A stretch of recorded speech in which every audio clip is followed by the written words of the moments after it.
Hello and welcome back. In the previous tutorial, we have successfully created the blockchain with proof of stake consensus algorithm.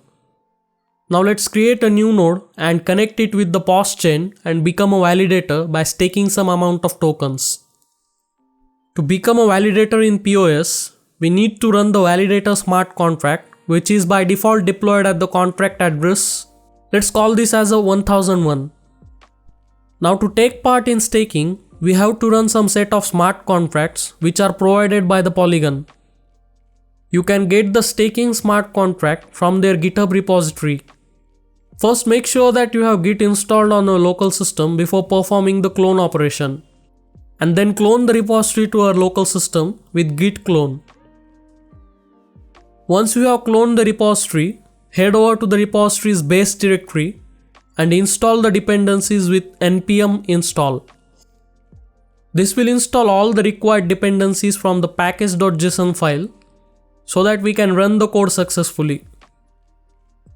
Now let's open this repository in the VS Code. You can use any one of code editor that you like. So this is the structure of staking repo.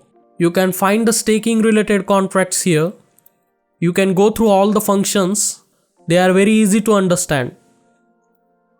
And in this folder, you will find all the scripts files related to the staking contract like deploy, test, etc. Since this complete project is a hard hat project, you will find a hard hat configuration file as well.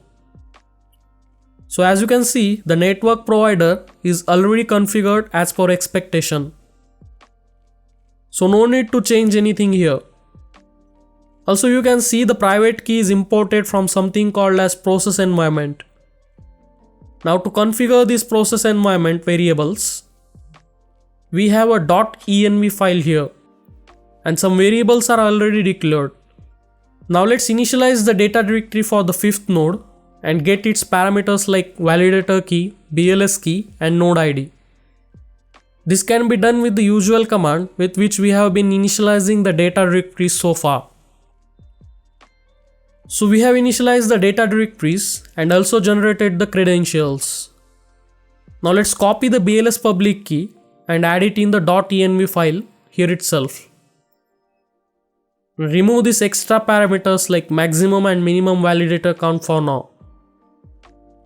Now let's get the private key of this validator node. We can get this from the data directory that we have initialized just now. Open the folder in the file explorer and then go to consensus folder.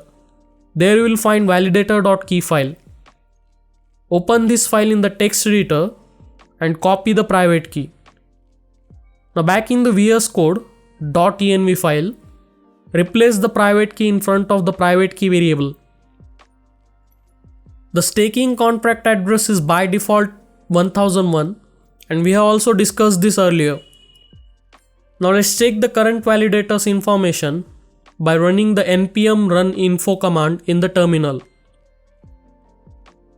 After waiting for a while, you can see that we have all the 4 nodes and their public BLS keys are also printed.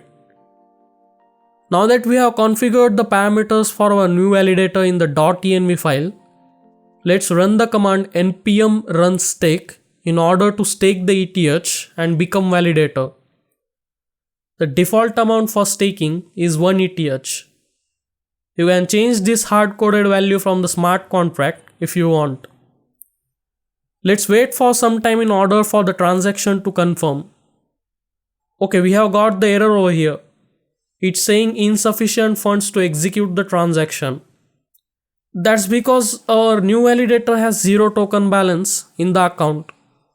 So let's first copy its public key and now let's get back in the MetaMask and let's send 10 tokens to this new node address. Once the tokens are transferred, let's run the command again and wait for the transaction to confirm. Now this time the transaction is successfully completed and we can check the validator's information again with npm run info. And as you can see, we have the 5th validator added in the validator set. Now to unstake and remove the validator, we can run the npm run unstake command and wait for the transaction to confirm. After a successful transaction, we can check the validator information again and you can see the new validator is removed.